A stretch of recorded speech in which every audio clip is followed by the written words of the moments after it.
Bonjour à toutes et tous, mais que je suis impatient de vous donner le contenu à la fois de cette vidéo et surtout le contenu de cette boîte de Trudvang Legends. Alors Trudvang Legends, c'est tiré d'un jeu de rôle, on va aller voir ça. C'est un jeu pour lequel mais je n'avais eu strictement aucune info.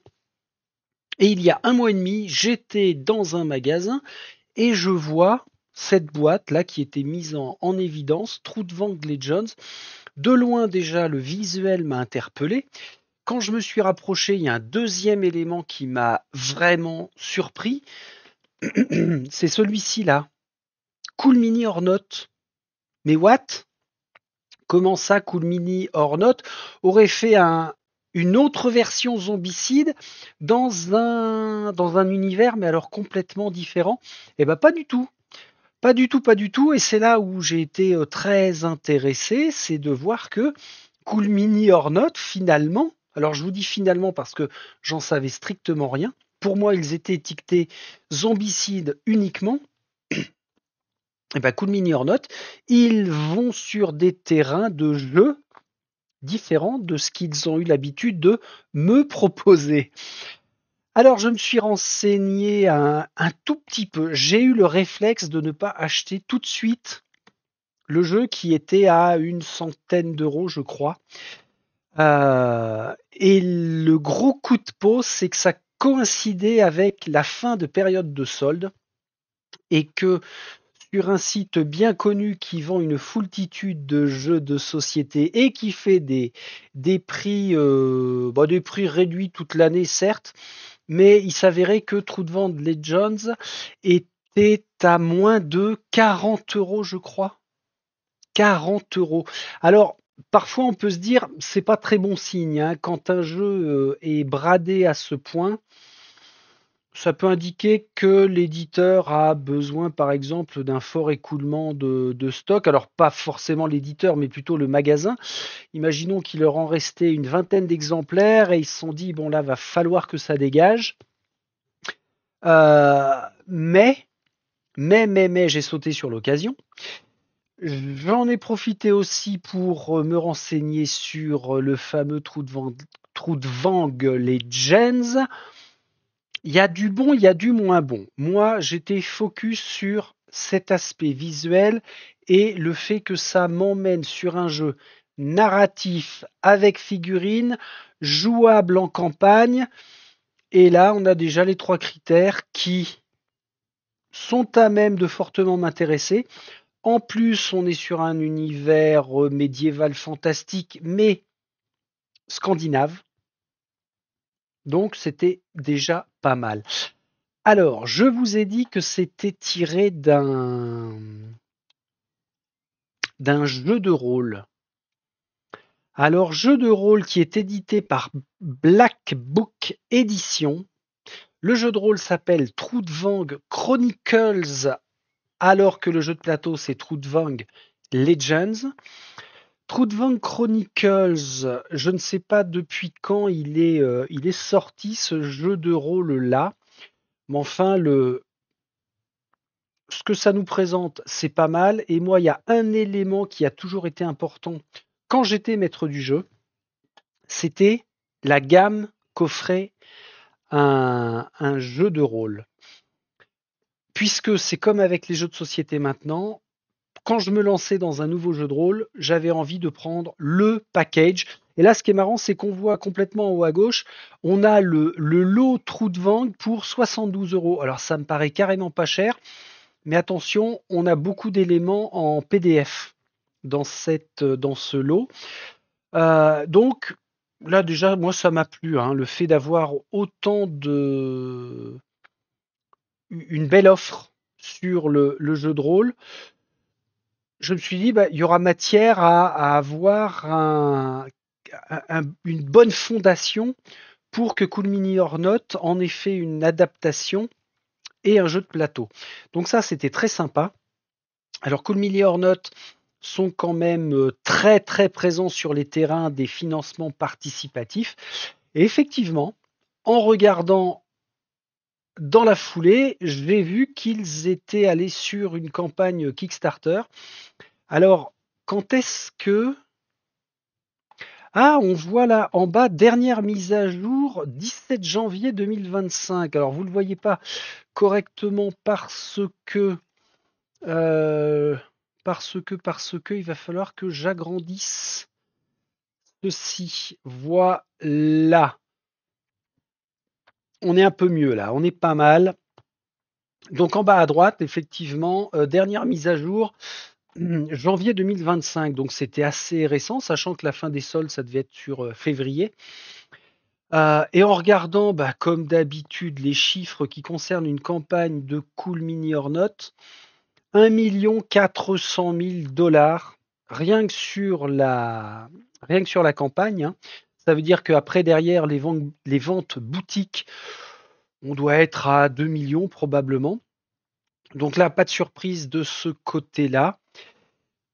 Alors, que je vous dise, hein, moi j'y suis allé vraiment au coup de cœur sur les critères que je vous ai énoncés en début de vidéo, avant même d'aller voir sur la page Kickstarter. Oui, je sais, c'est une démarche qui n'est pas forcément cohérente, mais je suis passé tellement à côté de jeux à cause d'un épuisement de stock 24-48 heures après que j'y ai porté un intérêt, que j'ai dit bon, j'ai suffisamment de hype pour l'acheter, puis après on verra, on triera.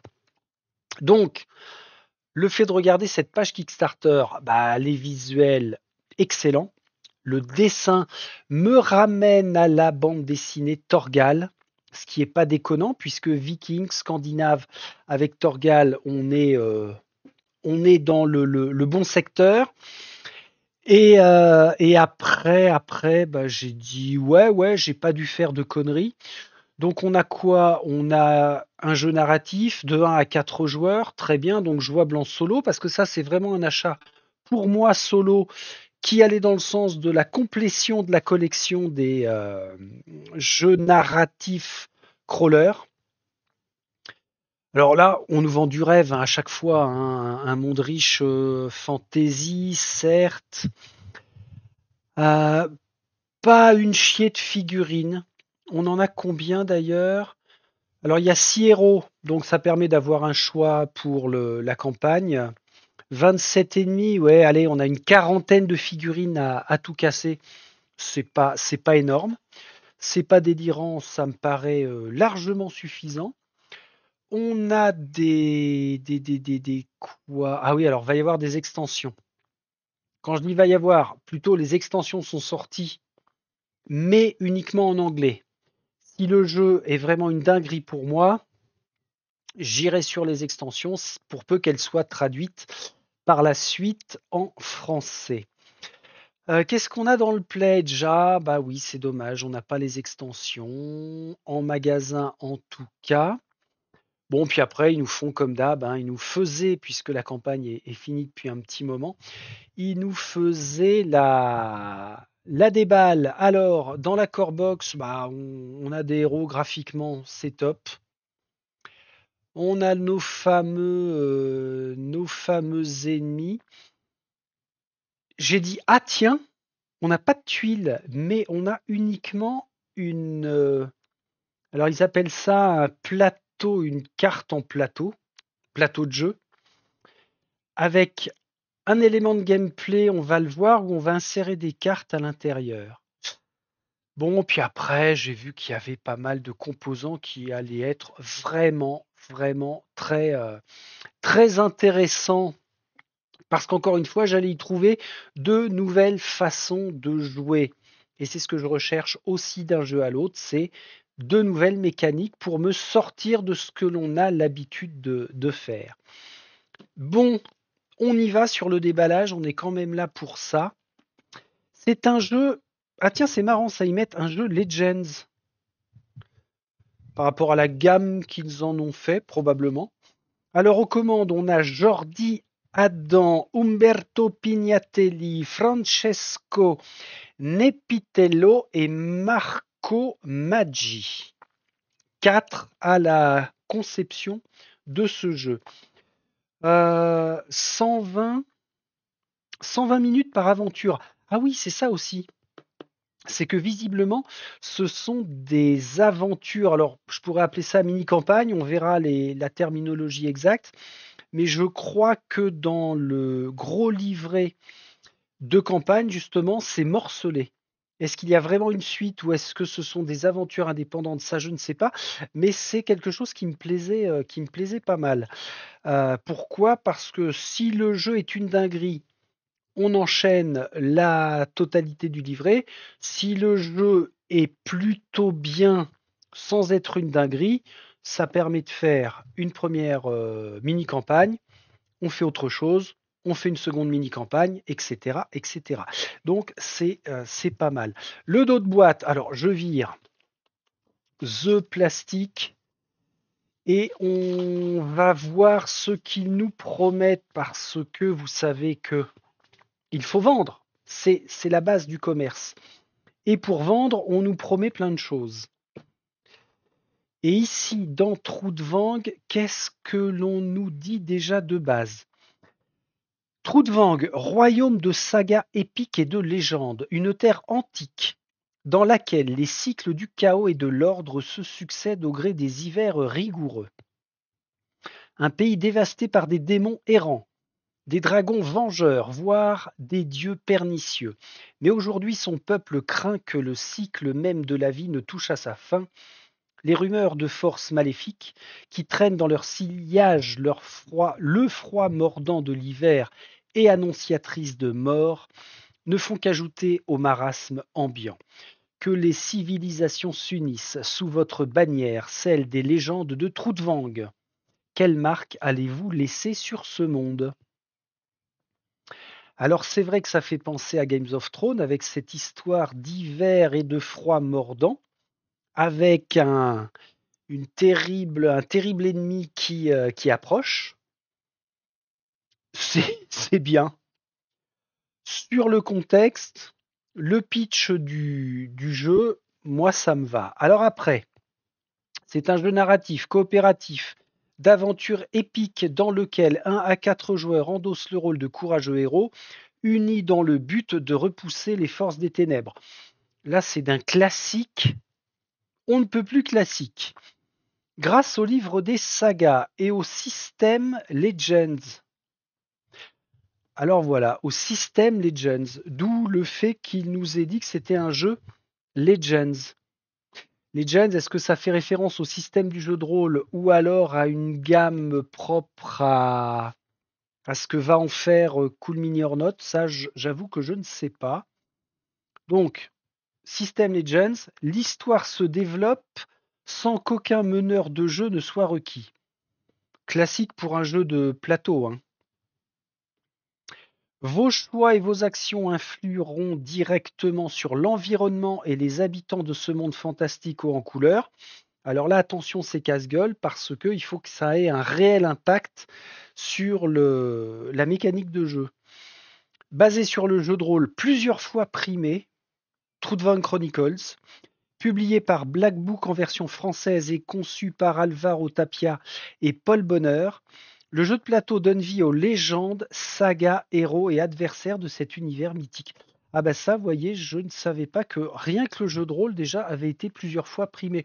Donc on est sur quelque chose plutôt haut de gamme et je comprends que Cool Mini or Not ait voulu mettre les doigts dessus.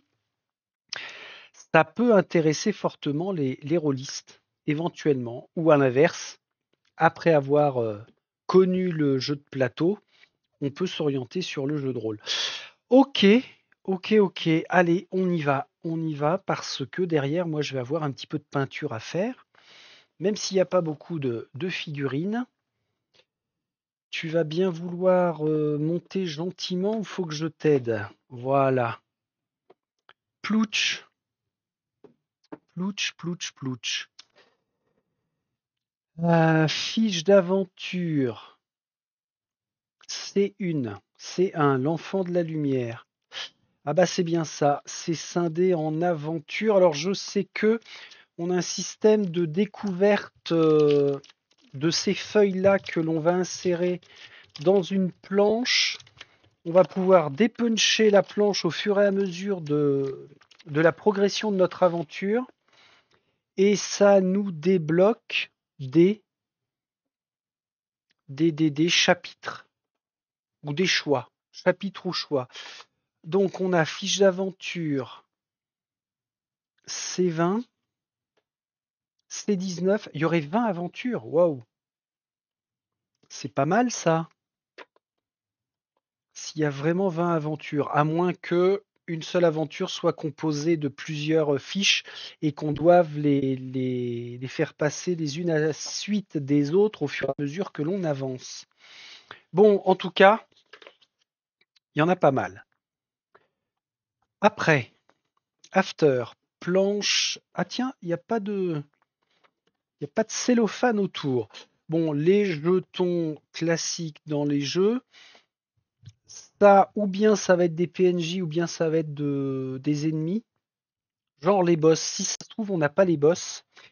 Et les boss en figurine, c'était via la campagne Kickstarter avec les stretch goals possibles. Comme d'hab, hein, on a du jeton, du jeton, du jeton. Ok. Après, ah ben voilà, c'est ça le plateau dans lequel on va venir insérer ces feuilles-là. Il faudra peut-être le détendre un petit peu là sur l'ouverture pour que ça glisse correctement. Et puis après, faire un dépunchage. Ah ouais, ok. On enlève ça d'abord, ce qui permettra d'aller faire une ouverture plus fastoche. Alors, on sait que derrière, c'est A et B, mais par contre, c'est pas en façade, donc on s'en fout. Sur le principe, ce sera A, B, C, D, E, F, etc. Ok, allez, toi, je te remets là. Pour l'instant, t'as pas le droit d'en sortir. Alors, super matos, hein. On est sur de la bonne facture. Qu'est-ce que quoi? Le plateau. Ah non, d'abord, on a ceci. Ah, c'est un premier plateau. Ah! Qui va dans ce sens-là. Oh my god. En 2 volets, excellent en termes de dessin. Alors, ce sont tous les mêmes dessins par colonne, mais c'est super quali. Ah ouais, d'accord, ça va dans ce sens-là parce que on vient glisser les cartes de jeu dans ces espaces-là. Ça nous dit quoi? Ça nous dit que c'est scindé en 2 colonnes d'histoire et une colonne de phase. Ouais, ça va prendre pas mal de place, ça. Si déjà on a un grand plateau comme ça qui va sur le côté, ok, et après on a le plateau de jeu qui va être en 4 volets. Ah, c'est chouette. Dans le bon sens, ce sera peut-être encore mieux. Ah oui, oui, oui, oui, oui, oui, c'est très joli. La mer d'Altea, Soj, Samia, Elak, Dalheim, Sylvanie. Alors, je vous ai lu 2, 4, 6 noms. Ce qui me fait plaisir, c'est que ce ne sont pas des noms imprononçables à la con. Alors, on en trouvera certainement, hein. Ou en bouche, ça va être compliqué à sortir. Egeland, ouais, ça commence. Oh, bah voilà un plateau assez fun. Si on prend de la hauteur, ouais, il est grand quand même. Donc, quand on a l'un et l'autre à côté, ben, ça prend de la place. Il va falloir s'organiser. Et la particularité de ce plateau, c'est que on a. Ah, alors, ça risque d'être chiant, ça. Aïe, aïe, aïe, aïe, aïe, c'est super serré. J'ai pas un ongle exceptionnel, ça va très vite s'abîmer. À moins que les cartes soient suffisamment plates, donc très peu d'épaisseur, pour aller chercher le glissement à l'intérieur.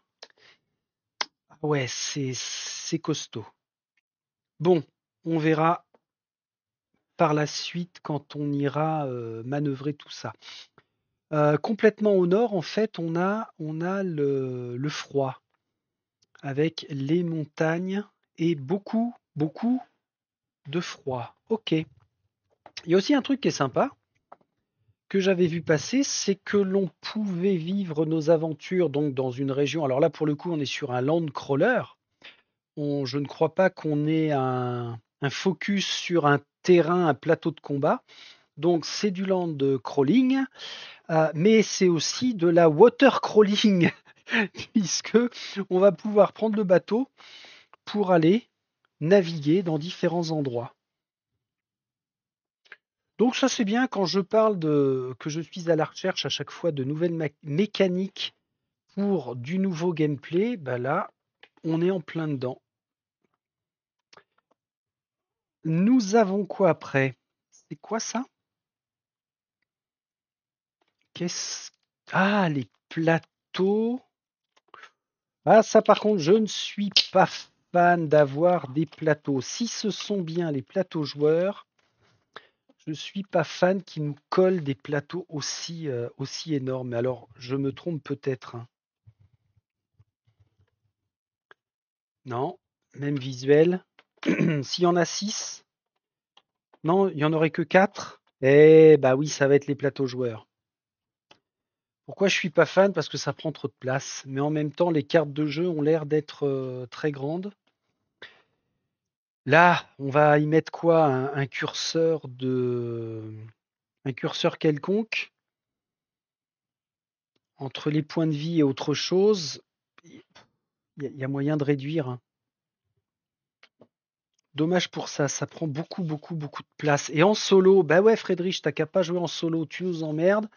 Et ben en solo, faut s'organiser. Mais ça me fait même pas peur. Après, le livret de règles. Le livret de règles. Toujours le résumé. Ah, je suis curieux, hein. Là, quand je vous dis je suis curieux parce que je revois le logo de Cool Mini or Not, je suis curieux de voir ce qu'ils nous ont concocté. J'aime bien, j'aime bien. L'introduction, alors on verra bien sûr la lecture et découverte des règles enchaînée à cette vidéo de déballage. On est sur un bouquin qui nous donne 35 pages de règles, puisque dedans, on n'a pas du tout d'éléments de narratif, de jeu. 35 pages, ça veut dire 3 voire 4 vidéos de découverte maximum. Juste en introduction, donc on sait que c'est un jeu coop, d'accord, que c'est épique, d'accord. Bon, ça c'est ce qu'on avait sur le dos de boîte. Il complète avec le fait que les ennemis, les événements et autres obstacles sont gérés par le jeu. Ah, ça commence, coquille. Il manque le. Sont gérés par le jeu. Ah, alors, est-ce que c'est de mauvais augure ça, ou c'est juste ce petit mot-là qui manque sur la page d'introduction? J'espère. Les pochettes fixées sur les plateaux du monde et d'aventure. Donc oui, grand plateau du monde et à ma gauche le plateau d'aventure. Et qu'est-ce qu'il nous dit sur ces pochettes? Permettent d'enregistrer l'histoire, les connexions effectuées par les joueurs, les différents chemins choisis, et ça permet aussi de restituer l'état présent du monde. Chaque aventure fait partie d'une campagne qui se dévoile peu à peu et présente divers défis, mystères, épreuves, décisions et points d'intérêt que les joueurs devront surmonter et étudier. Donc on a vraiment une grande campagne morcelée en histoire. Ok. Chacun de vos choix sera crucial et laissera son empreinte, façonnant le futur du monde et de ses habitants. Le destin de Troudvang est entre vos mains. Ok, alors le fait d'avoir pris cette option de plateau narratif, c'est pour ne pas faire une application, par exemple. C'est ou l'un ou l'autre, hein, de toute façon, depuis 3-4 ans. Ou bien on conserve l'aspect matériel que l'on touche, que l'on triture, ou alors ils nous font, alors quand je dis ils, ce sont les éditeurs, concepteurs en général, ils nous font ça par le biais d'une application, soi-disant pour limiter l'impact blablabla écologique. Bon, hein. Après, bah, pas mal de matos, ça on verra sur la découverte, les concepts de base. On ne va pas s'attarder, c'est un livre de règles. Toi, tu es très sympa. Alors, le look scandinave est très particulier, hein. Alors, c'est pas le look scandinave en soi, je vous dis une connerie, c'est l'aspect graphique choisi pour représenter le look scandinave. On a des personnages à gros nez.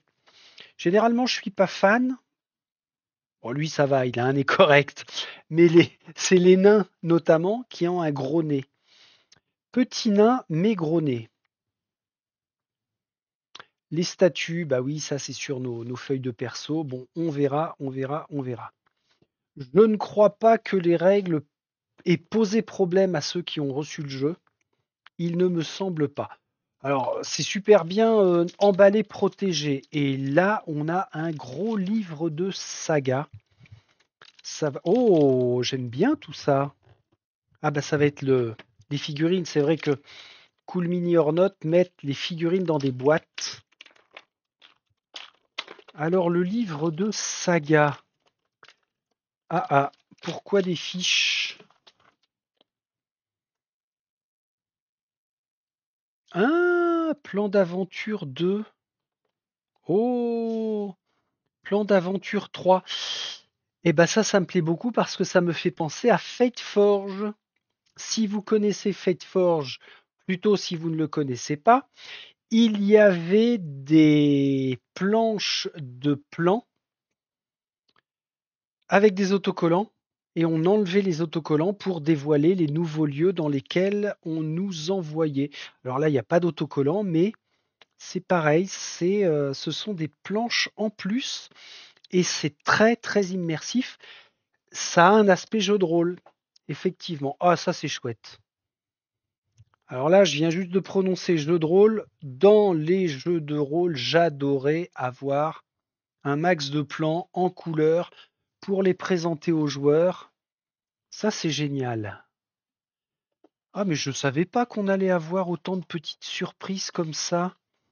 Bon, bah, le degré de hype est large. Déjà, il était haut, mais il est largement maintenu. Extra, extra, extra. Et donc, le livre de saga, pour nous dire quoi? Beaucoup de pages.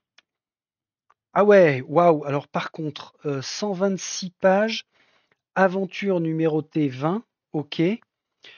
La chose qui me fait faire waouh, c'est écrit petit. C'est écrit vraiment petit. Bon, ça reste lisible, hein, max de lumière et puis on est bon. Donc, bah, principe de ce que l'on connaît depuis près de 10 ans maintenant dans ce type de jeu-là, hein, narratif. C'est morcelé en chapitres, ce qui nous permet d'avancer au fur et à mesure. Alors, est-ce qu'on a des visuels dans cette... ouais, un petit peu quand même. Ça permet de casser le côté vraiment uniforme. C'est sympa. Oh là, j'allais dire, sur une première aventure, on a combien de pages? Ben même pas, parce que là, c'est l'aventure C3. Alors, c'est pourquoi? Pour campagne? Ça me paraît court. Ah la vache.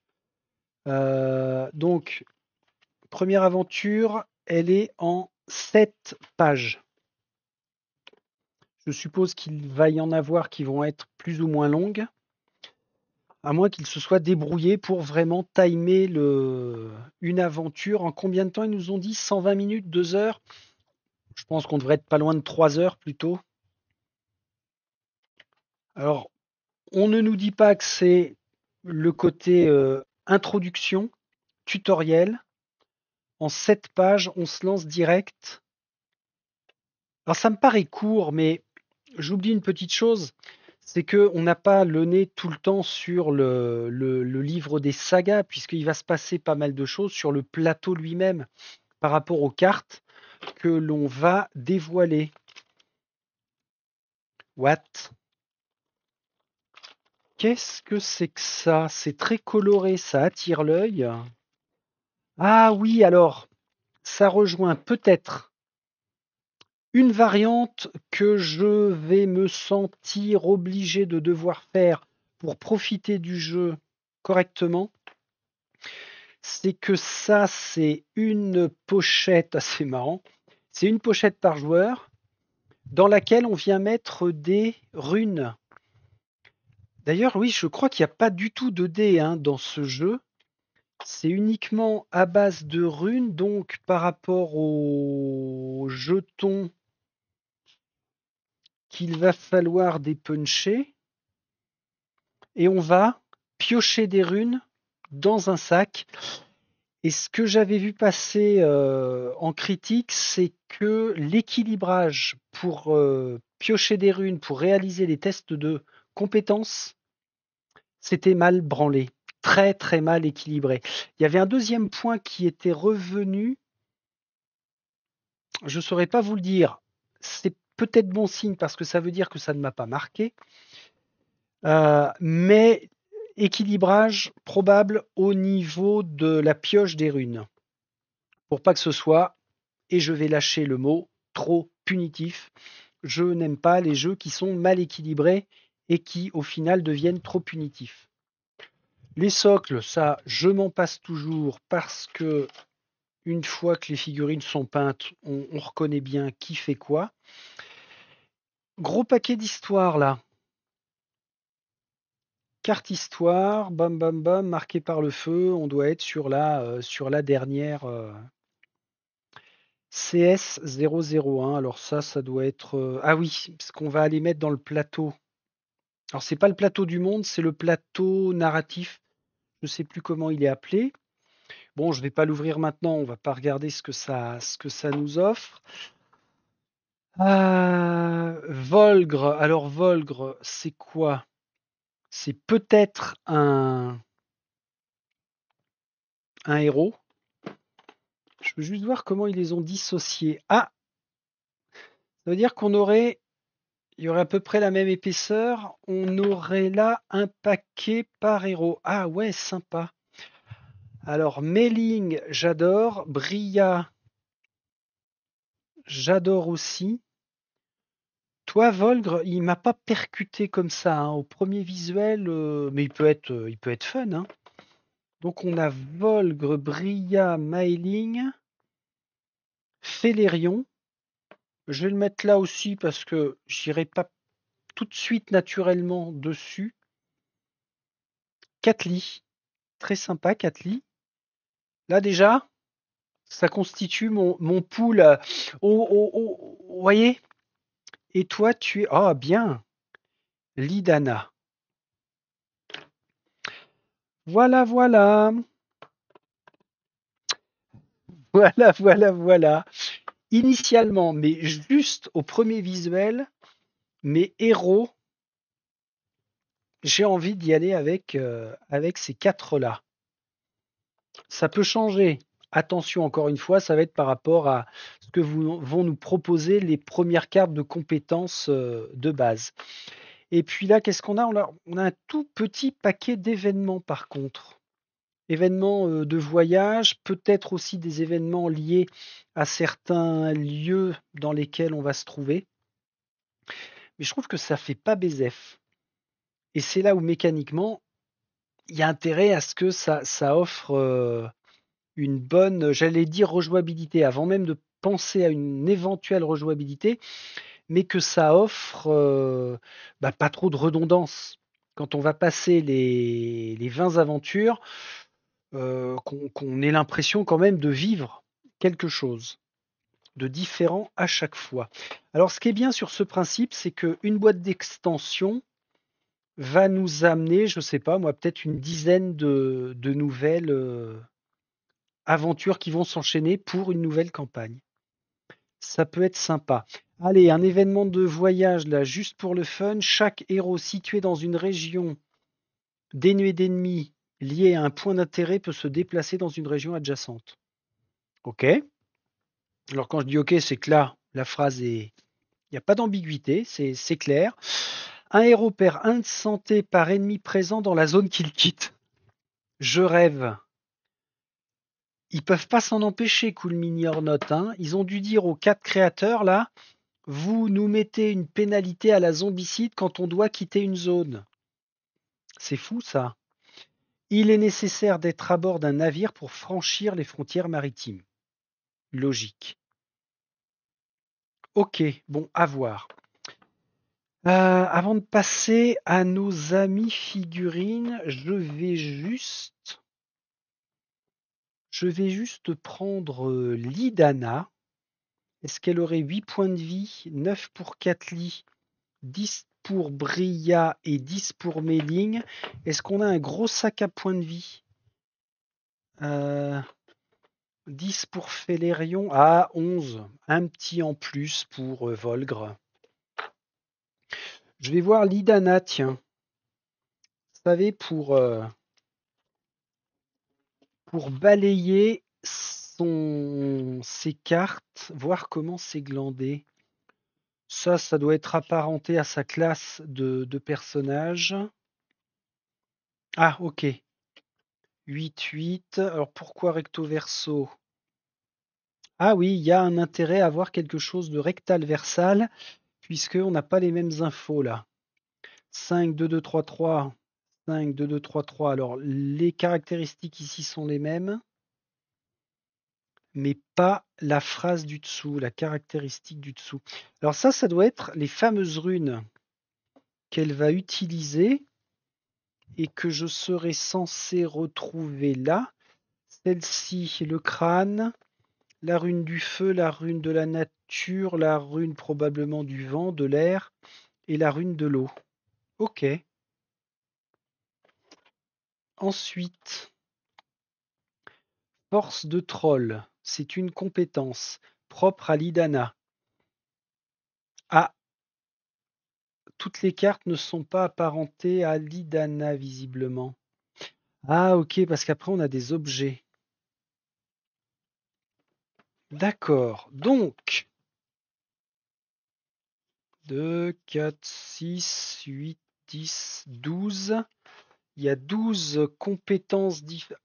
Ah non, même pas, compétences. Niveau 1, niveau 1, niveau 1, niveau 1. Ah, ce sont des prouesses, ok.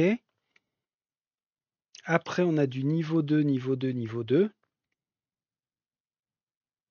Encore une compétence, deuxième compétence, troisième compétence et une compétence d'attaque. Bien. Mais alors pourquoi avoir conservé ce format de carte? Alors oui, sur les plateaux, ça peut être sympa au visuel. Attendez les gars. Poussez-vous les gars. Donc, déjà, il n'y a pas d'emplacement pour mettre... Ah, ou alors ça va être là. Là, on a une tête. Ici, un sac. On peut rajouter des cartes et des choses là sur le côté. Compétences. Est-ce que les compétences vont aller là? Bon, on verra. Mais un format de mini-carte suffisait de diminuer. Bon, bah, ils n'ont pas choisi cet axe-là. On verra à l'usure. C'est pas mal. C'est pas mal. Texte de l'arpenteur. Très bien. J'aurais tendance quand même à dire que ça me plaît beaucoup. Parfait. Les figurines. Nos amis figurines. Alors on a un QR code là pour probablement en savoir plus sur le jeu. Je ne pense pas que je vais être déçu par les visuels et les postures de leurs figurines. Elles n'ont pas l'air extrêmement grandes. Ils nous ont fait des grandes cartes, mais pas des figurines de fou. Ouais, non, non, non, non, non, on est même sur quelque chose d'assez petit. Ça doit être du 28, ça? 28 millimètres? Pas plus? Ah, quoique, bah ouais, les figurines, les dernières que j'ai tripotées, c'était Marvel Zombie. Ouais, c'est ça, on est sur du 28 ah, 30, 32, 33. Bon, ok, ok, ok. Donc, bien sûr, nous avons nos 6 héros. Et puis, viennent en plusieurs exemplaires. Ah, j'allais dire, c'est un humain, mais pas du tout. Il aurait bien une tête de squelette, ce sale type. Bon, ah, alors ça, c'est... Ah non, je croyais que c'était un reste de plastique du moulage. Bon, je suis pas fan, hein. Les postures de ces premiers ennemis, là, boah, bof, bof. Après, nos héros, ouais, pas mal. Deux armes, posture classique de celui qui va décocher, enfin d'abord encocher puis décocher sa flèche. Mon gars le nain qui est ramassé sur lui-même. Alors je dis que c'est un nain, mais non, ça peut pas être un nain parce que il est déjà accroupi. S'il se redresse, il va être carrément grand. La barbare, non, c'est pas une barbare, mais enfin apparenté à. Le mec à la cool, le tabasseur qui est vraiment alors tranquille, hein. Et puis peut-être une chamane sorcière. Good. Bon, les héros, ça va. Ça va, ça va. Par contre, eux, moyen. Et après, on va avoir les bigs. The Big One. Alors, les figurines de bateau pour pouvoir naviguer. Tiens, c'est marrant, on a deux figurines de bateau. Est-ce que ça veut dire qu'on peut scinder le groupe pour les envoyer à deux endroits différents?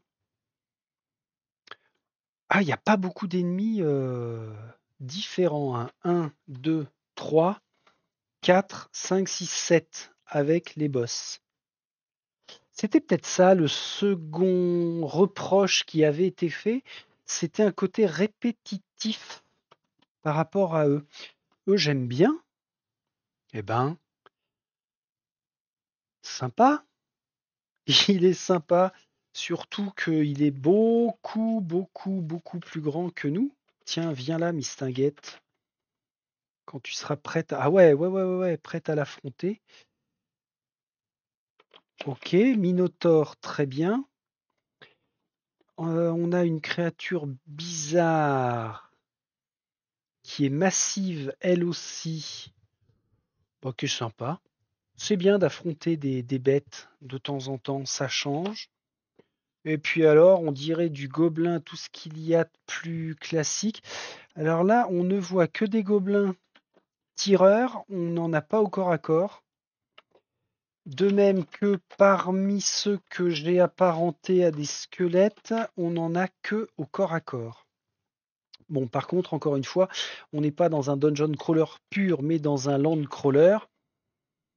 Ça se suffit peut-être en soi. Alors, voilà à quoi ça me faisait penser.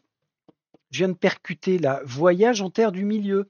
Le fait d'être sur une grande map qui représente une région complète et que l'on se balade sur cette map et on va rencontrer des ennemis. Et puis alors, quand même, voilà, un boss, un big boss. Alors, on a 20 aventures et 3 boss. Alors là, moi, j'anticipe, hein, je considère que ce sont des boss. Ça veut dire que on va, avant d'en rencontrer un, on va devoir faire 5-6 aventures consécutives ou pas, hein. Ah, il est bien, lui. Il est vraiment très fun. Bon, complexité de peinture, non, hein, je vais rester sur schéma de couleur. Ouais, ouais, ça va, ça va, ça va, ça va. On a du détail, c'est bien. Bah, et alors toi, il a une tronche dinosauresque, ce dragon. Alors peut-être que ça s'appelle pas un dragon dans ce jeu, bien qu'ils aient employé le terme de dragon, eh ben il est fun. Ouais, ouais, il est vraiment fun. C'est marrant, dans tout le bestiaire là, on a ce côté trapu. Lui, trapu dodu, lui, trapu dodu aussi. Lui, bah, pareil, hein, il est costaud. Et eux, c'est trapu dodu. Alors, est-ce que c'est ça qui est lié vraiment à ce qui est apparenté au thème scandinave? C'est fort possible. C'est fort possible. Bon, pas beaucoup de figurines, ça me va. De là à dire que ça va avancer vite, non, pas forcément, mais c'est bien. De temps en temps, avoir un jeu où on modère l'aspect peinture figurine, c'est quand même pas mal. Celui-là devait être là. Très bien, comme... Ah non, même pas. Oh là là, la connerie. La connerie de Friedrich. Bon, alors on s'agace pas, c'est pas grave. Est-ce que c'est grave? Comme dit Madame von Moriarty. Non, c'est pas grave. Donc je mets de côté et je rangerai tout à l'heure. Qu'est-ce qu'on a d'autre à voir? Normalement, on a fait le tour. Fond de boîte, on n'avait rien. Ah, ça, je n'avais pas vu. On a de quoi? C'est toujours sympa d'avoir ça. Alors, j'aurais bien aimé que même en boutique, ils nous sortent une version Legendary Pledge, parce que j'y serais allé aussi direct. Mais je crois pas qu'en boutique, ils aient prévu le coup. Alors ça, est-ce que ça servirait pour range-pion et tout? Non, pas du tout. C'est pas fait pour, c'est uniquement pour ranger les cartes. Eh ben bien, bien, bien, bien. De bonnes surprises. De bonnes surprises qui confirment mon intérêt pour celui-ci, notamment avec les héros là. Héros, héroïne, ça peut être très sympa. Ils n'ont pas parlé dans le descriptif, que ce soit sur le dos de boîte ou dans la toute petite introduction là dans le paragraphe, de notion de rejouabilité. Machinalement, j'étais en train de me dire, bah oui, si on change de héros, reconstituer un autre groupe ou peut-être même faire un duo, est-ce que, est-ce que ça va être très rejouable? Ça, je pense qu'on aura une bonne notion quand on aura commencé à jouer, où on verra il y a matière à. Pour le livre des sagas, il y a une chose que j'aurais bien envie de faire quand même, c'est de prendre en photo les visuels pour les afficher à l'écran au fur et à mesure que l'on va avancer. C'est largement faisable hein, de retravailler. Alors ça va prendre un petit peu de temps, mais ça peut être sympa plutôt que d'aller prendre le bouquin pour le titiller. Puis j'ai jamais fait ça. Et vous savez que moi j'aime bien faire des choses que je n'ai pas encore faites. Ça me permet de garder de la motivation d'un jeu à l'autre. Ouais, pourquoi pas. Tiens, si je prends le C13 là, 1, 2, 3, 4, 5, 6, 7 pages. Eh, on a encore 7 pages. Ça a l'air très régulier, très bien pensé. Ce qui donne encore un trait, c'est très envie. Ok, allez, on arrête ici. Qu'est-ce que j'aurais pu oublier de vous dire? Non, ben, je ne sais pas. La question habituelle, vous l'avez? Vous le connaissez? Vous y avez joué? Vous êtes satisfait? Moyennement satisfait? Pas du tout satisfait? Il a dégagé de vos étagères? Eh bien, n'hésitez pas à nous en tenir informés. Moi, je vais vous quitter pour enchaîner avec la sous-couche, pour enchaîner avec le dépunchage, etc., etc. Et puis, on va se retrouver très vite pour démarrer la lecture et la découverte des règles pour voir ce que ça a dans le ventre. Allez, à très vite. Salut, salut.